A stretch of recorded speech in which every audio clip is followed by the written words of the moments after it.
شروع اللہ کا نام لے کر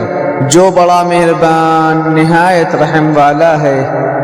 اور وہ وقت یاد کرو جب ہم نے بنی اسرائیل سے پکا عہد لیا تھا کہ تم اللہ کے سوا کسی کی عبادت نہیں کرو گے، اور والدین سے اچھا سلوک کرو گے، اور رشتہ داروں سے بھی، اور یتیموں اور مسکینوں سے بھی،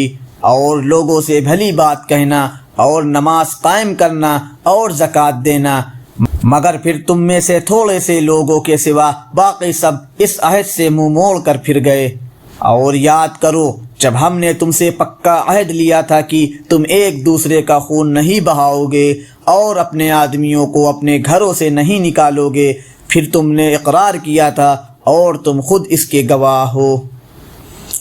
اس کے بعد آج تم ہی وہ لوگ ہو کہ اپنے ہی آدمیوں کو قتل کرتے ہو، اور اپنے ہی میں سے کچھ لوگوں کو ان کے گھروں سے نکال باہر کرتے ہو، اور ان کے خلاف گناہ اور زیادتی کا ارتکاب کر کے ان کے دشمنوں کی مدد کرتے ہو، اور اگر وہ دشمنوں کی قیدی بن کر تمہارے پاس آ جاتے ہیں تو تم ان کو فدیہ دے کر چھڑا لیتے ہو، حالانکہ ان کو گھر سے نکالنا ہی تمہارے لیے حرام تھا۔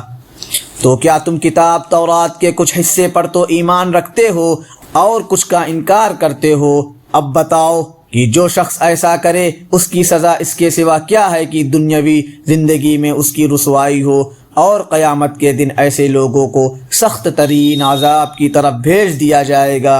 اور جو کچھ تم عمل کرتے ہو اللہ اس سے غافل نہیں ہے۔ یہ وہ لوگ ہیں جنہوں نے دنیاوی زندگی کو آخرت کے بدلے خرید لیا ہے، لہذا نہ ان کے عذاب میں کوئی تخفیف ہوگی اور نہ ان کی مدد کی جائے گی۔